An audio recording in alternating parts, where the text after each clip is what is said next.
اللہ تبارک و تعالی نے سوچنے کی، سمجھنے کی صلاحیت عطا فرمائی ہوتی ہے۔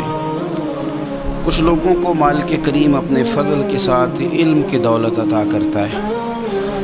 اللہ تعالیٰ فضل اور احسان فرمائے تو کچھ لوگوں کو اللہ تعالیٰ مالی طور پر بھی وسعت عطا فرما دیتا ہے۔ کچھ لوگ ایسے ہوتے ہیں جنہیں اللہ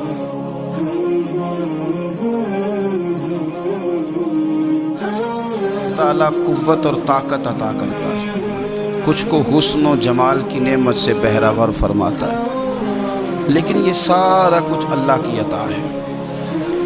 جب تک انسان ان چیزوں کو اپنے مالک کی عطا سمجھتا ہے تب تک وہ تشکر کرتا ہے،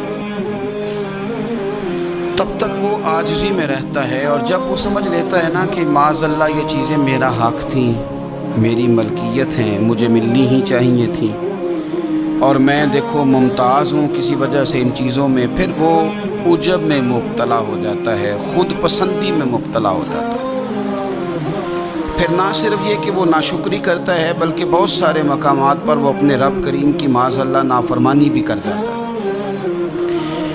اپنی زندگی کے اندر کبھی بھی ایسا رویہ اختیار نہیں کرنا چاہیے کہ اپنی زبان سے اپنی تعریف کرنی پڑے۔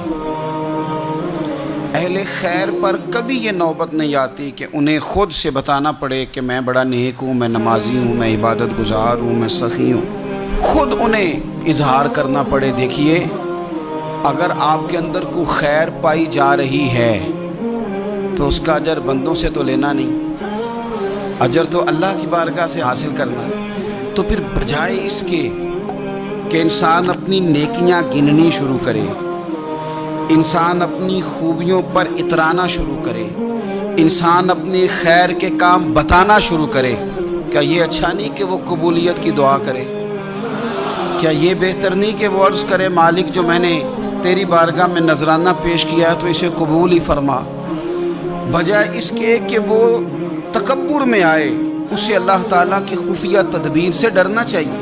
اللہ تعالیٰ نے قرآن مجید میں انسان کی اس نفسیات کا ذکر کیا ہے، اور لوگوں کے اس بات کو اللہ تعالیٰ نے سورہ نجم کے اندر اس طرح بیان کیا ہے، فرمایا فَلَا تُزَكُّوا أَنفُسَكُمْ، اپنے آپ کو ستھرا نہ بتاؤ، اپنی پاکیزگی کا خود بیان نہ کرو۔ فرمایا هُوَ أَعْلَمُ بِمَنِ اتَّقَىٰ، اللہ بہتر جانتا ہے پرہیزگاروں کو، اسے پرہیزگاروں کی زیادہ خبر ہے۔ تم نہ بتاؤ کہ جب سے بڑا ہوا ہوں نماز نہیں چھوڑی، تم نہ بتاؤ کہ میں بہن بھائیوں کو میں نے ہی پالا ہے، تم نہ ذکر کرو کہ فلانے کو روٹی میں نے کھلائی، تم یہ بات نہ کرو کہ فلاں آدمی کے ساتھ میں نے نیکی کی تھی۔ ہوا اعلم بمن اتقى، اللہ کو بہتر پتہ ہے متقی کون ہے۔ یہ چیزیں اجر والی ہیں، یہ اللہ پہ چھوڑ دو، تم اپنی زبان سے ذکر نہ کرو ورنہ عجب میں مبتلا ہو جاؤ گے، ورنہ تم ایسی آفت میں آ جاؤ گے جو تمہیں کمزور کر دے۔ ہمارے ہاں تیزی سے لوگوں کے اندر عجب آیا ہے، خود پسندی آئی ہے۔ لوگ 2 4 5 دفعہ اپنے آپ کو اچھا کہتے ہیں، دوسروں کے ساتھ تقابل کرتے ہیں، پھر وہ اس کو طے کر لیتے ہیں کہ میں واقعی دوسروں سے اچھا ہوں، میرے اندر واقعی کچھ خوبیاں زیادہ پائی جاتی ہیں، مجھے واقعی فلاں بزرگ بڑا پیار کرنے لگ گیا، میرا واقعی نام زیادہ ہو گیا ہے۔ اور نہ میرے بھائی، رب کے بندوں کی تو شان یہ ہے کہ راتی ساری کر کر زاری، وہ نیند اکھاں تھی توندے، فجرے اوہی گناہگار کا آون، تے وہ سب تو نیویں ہوندے۔ اللہ کے بندے کا تو یہ کام ہے کہ عاجزی، انکساری، عجز، وہ قبولیت کی دعا کرے، کسی عجب میں مبتلا نہ ہو، کسی خود پسندی کا شکار نہ ہو۔ حضرت سیدہ عائشہ صدیقہ رضی اللہ تعالیٰ عنہ، قربان جائیں ہماری اماں کے، کیا انداز تربیت ہے، اور کیا اللہ نے انہیں معرفت کا نور عطا فرمایا ہے۔ کسی نے پوچھ لیا اماں جی گناہگار کون ہوتا ہے؟ خاموشی چھا گئی۔ سیدہ طیبہ طاہرہ حکمت کے موتی بکھیرنے لگی، اماں جی گناہگار کون ہوتا ہے؟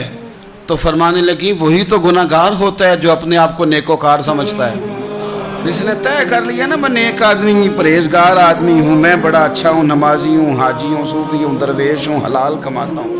یہ جس نے گمان کر لیا نا کہ میں ہی تو ہوں پگڑی کے نیچے چھپا ہوا، میں تو ہوں جس کے چہرے پر داڑھی آئی ہے تو نورانیت بڑھ گئی ہے، میں ہی تو ہوں جو وقت پر مسجد آیا تھا، میں ہی تو ہوں جس نے آگے بڑھ کے سب سے پہلے خیر کا کام کیا۔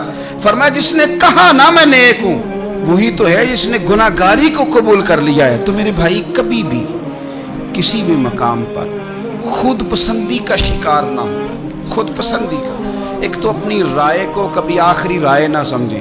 میں اکثر دوستوں سے کہتا ہوں وہ جی میں نے کہا تھا تو میری مانی نہیں گئی، تو میں نے کہا ہم نے تو آپ سے مشورہ مانگا تھا، ہمیں پتہ ہی نہیں تھا آپ حکم دے رہے ہیں۔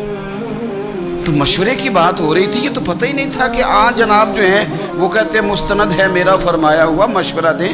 رائے قبول بھی کی جا سکتی ہے آپ کی اور رائے رد بھی کی جا سکتی ہے، لیکن نا احد کے میدان میں حضور کی رائے اور تھی، صحابہ کی رائے اور تھی، رسول پاک علیہ السلام نے ان کی رائے کو قبول کیا، فرمایا ان کے جذبات کا خیال کرنا۔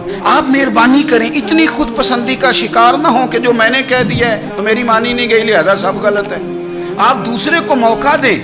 جنگ خندق کے موقع پر بڑے بڑے کبار صحابہ کی رائے اور تھی کہ باہر نکلنا چاہیے، باہر نکل کے لڑنا چاہیے، حضرت صدیق اکبر جیسے لوگ، حضرت عمر فاروق، مولا علی جیسے لوگ، لیکن حضرت سلمان فارسی